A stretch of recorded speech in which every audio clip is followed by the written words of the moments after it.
Hi, today we're going to discuss converting the Polynesian Master Power 2 system from the 16-inch, 1.5-inch diameter heater tube to the only available sizes, which are the 2-inch tubes, to make this hot tub run again. Let me also mention that before you remove this cover, that you need to turn off the feed to the system, test to make sure there's no power, and lock the breaker out.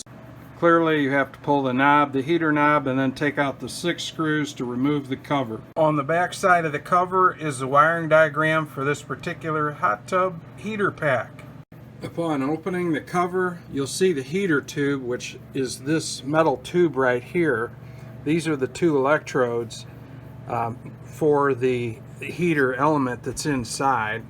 And here's the ground screw.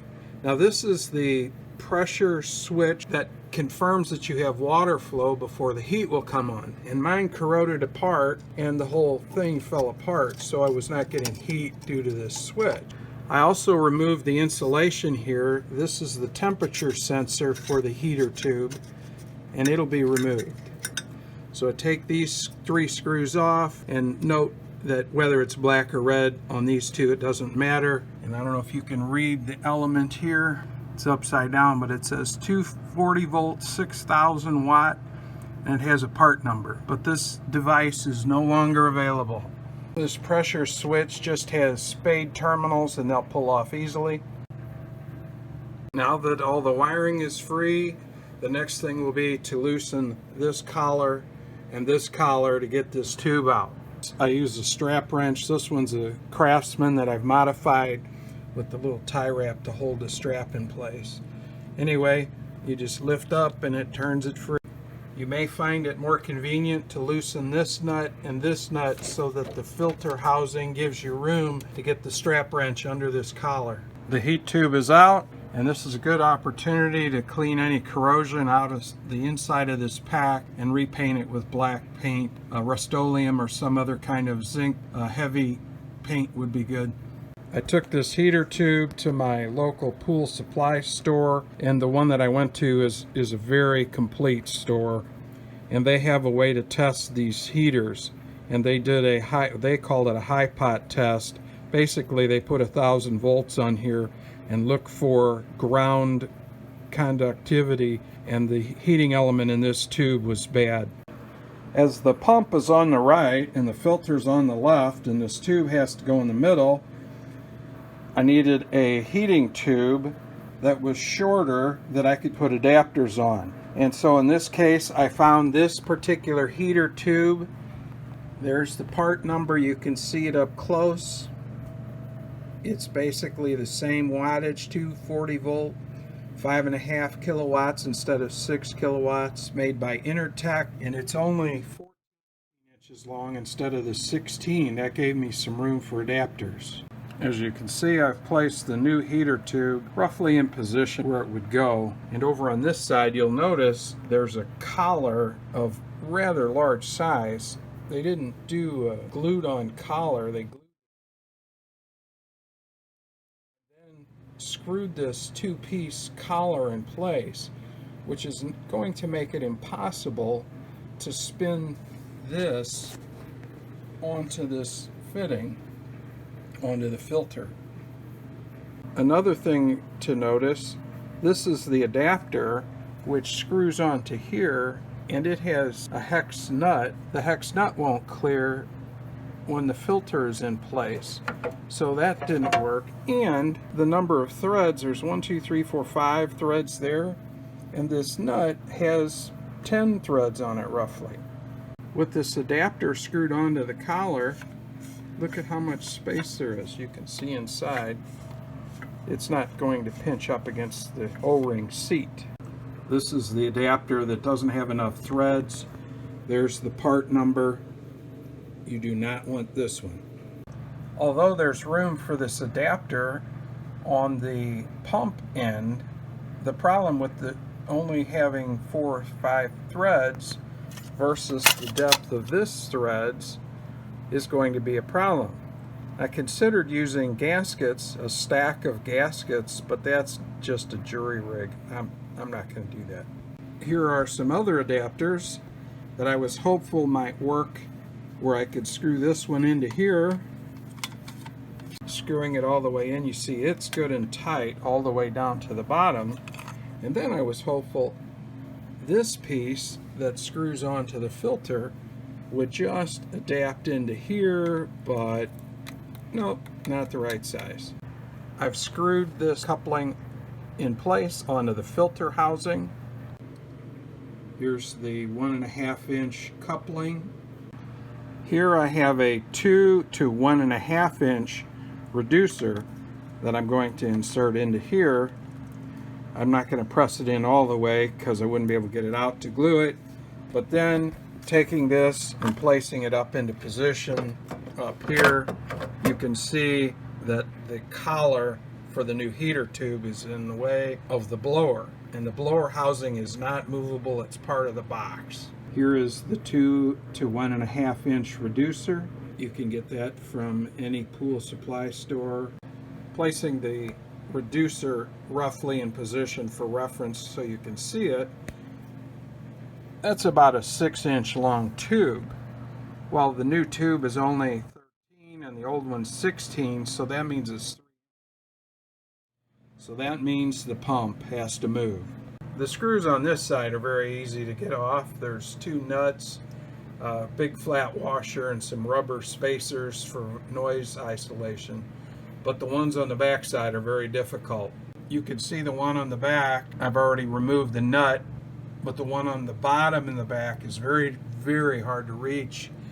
And I have a ratcheting style wrench similar to gear wrench. This one actually doesn't click, it's continuous, but a gear wrench would work to reach it. It's 7/16 to get them loose.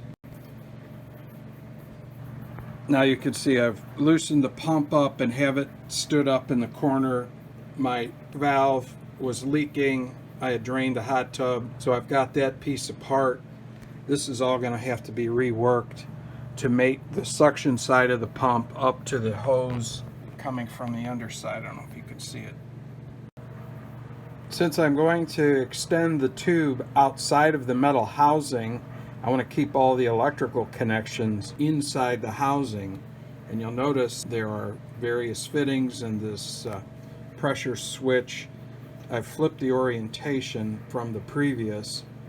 The collar at the bottom with the plate that holds the thermometer will still be inside. And I made a 6-inch long, 1.5 inch PVC Schedule 40 pipe, glued on the coupling, glued on the adapter, and glued it into the fitting that screws into this coupling. Now that I've got that in position, I've turned this nut so that it's pointed on the bottom and won't be hitting the lid when I put it into position. And I can get this piece just about one-handed into the housing. So it's in the housing and about lined up. I've tightened this nut, and you can see the 6-inch and the collar. I have temporarily laced the thermostat, which will go underneath this clamp. Here's the black and the red that go on these 2 terminals, and the ground will either go on that terminal or this terminal, although there's multiple places for grounds. The 2 spade terminals will go on the new pressure switch. Using the adapter, which I screwed onto the pump, and then this collar, which remember doesn't fit, I rough set the pump in place. But as you can see in the back, the motor sat in this gap and now it's tilted. So in this position it will not work.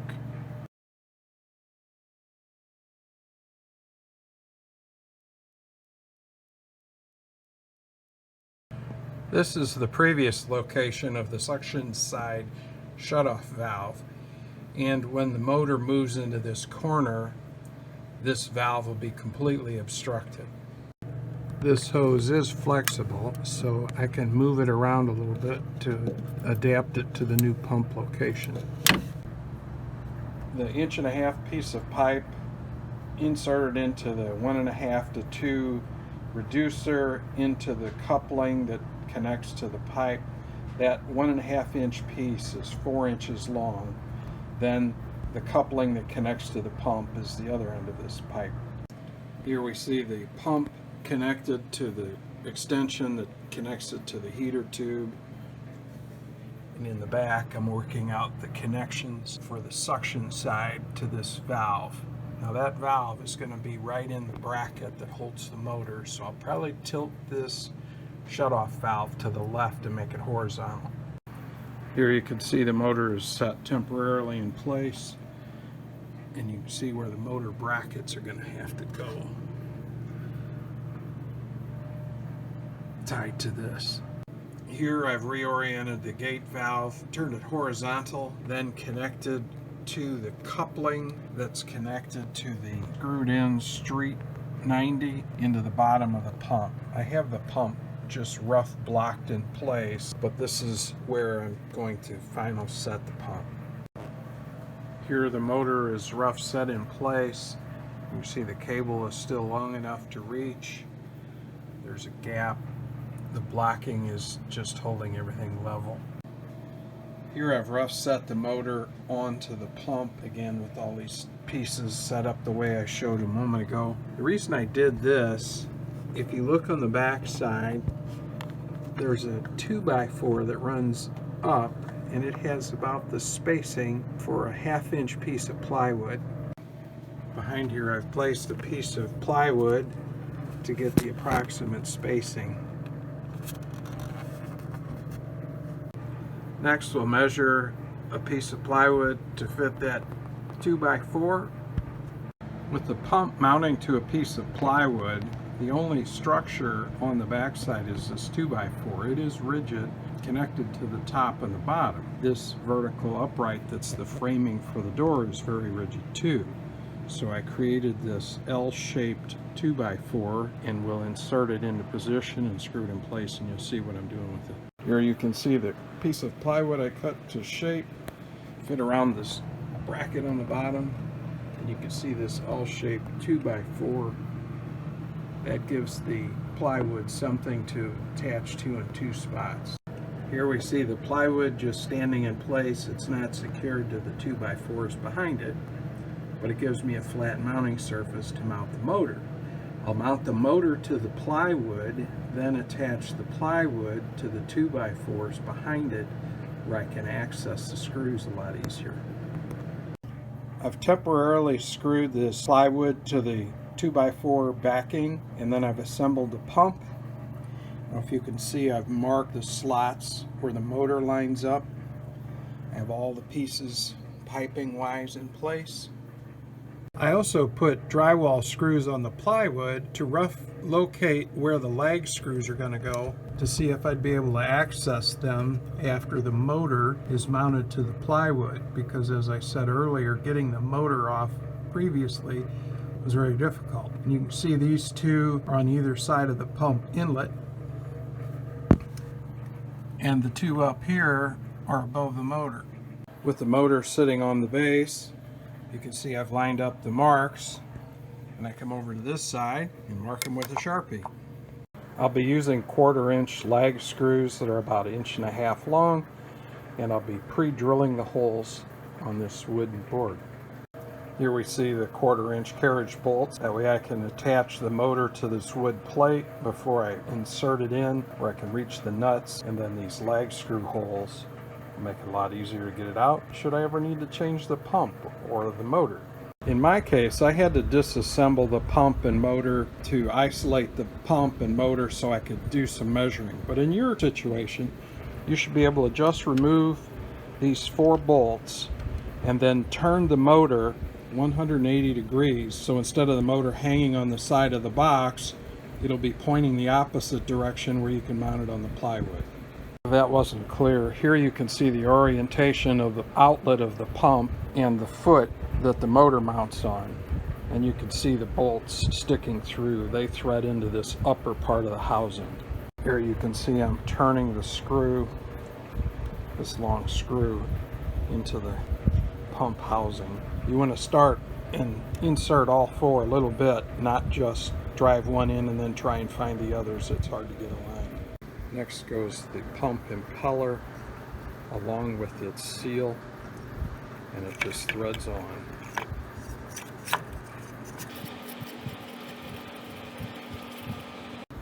Next goes the inlet seal. After that goes the impeller suction side housing. Notice the flat sides line up. These screws go in the holes scattered around. Install them and tighten them securely, tightening opposite as you tighten. Again, like the bolts through the motor, you want to finger start each one of these screws so they're all aligned before you tighten any screw. As the pump will be oriented this way, I needed to turn this electrical connector so that it was pointed toward the wiring. Pump is ready to go. It's on the plywood. Over here we have the replacement valve in place and the coupling that's straight in line with the suction side of the pump. The holes that are in these 2x4s were the holes from the small drywall screws. That gave me the spot to drill a pilot hole for the lag screws that I'll be using with washers to hold the wooden plywood on. The next step is to remove this and install the motor wiring. Notice that when I removed the wiring for the motor, I labeled the terminal locations. Green for ground, B for black, R for red, and N for the neutral, which is white. Okay, so the motor leads are in place. On goes the motor cover. Now that the motor's rough in place, the pipe fittings are close, I put in the anchor screws. Here you can see I've just loose started these anchor bolts, but you'll see that this is easier to get to than the way they were from the factory. So now the motor is firmly mounted. The suction side gate valve is connected. The next step in installing a heater is to put the thermostat tube.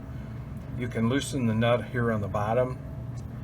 Take this plate off so you don't have to bend this flexible copper tubing and potentially damage it.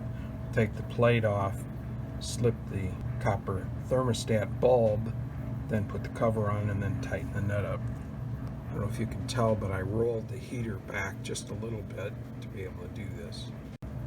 The new heater tube has a little bit of insulation, but not nearly as much as was on this original heater tube. So I'm putting it on with some tie wraps. After the insulation's in place, the next step is to tighten up the coupling to the filter. Next, insert the coupling, the spacer piece that goes between the pump and the heater tube. Is really hard to do with one hand.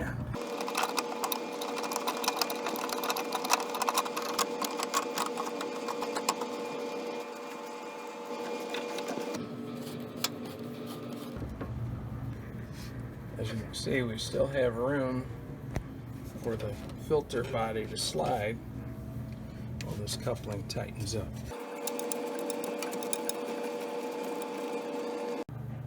The next step is to fill the tub with water, or if you had your gate valve shut, open the gate valves and look for leaks. And as you see, I have no leaks.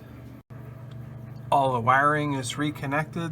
The black and red are connected to the electrodes for the heating element. The ground, I selected the forward position, and the spade terminals on the pressure switch are in place. I added fender washers, and I added that lag screw and this lag screw. And there we have the cover on and the completed power pack. The last step is to add a ground wire. As this power pack was UL listed, they had received approval by UL for the motor being mounted directly to this power pack for the grounding. But now that I have the motor positioned in a different spot, the motor has a ground stud right there below the connector Next step is to put ground wire to the power pack from the motor. Now we can see that I have the bonding ground connected to the motor, connected to the frame.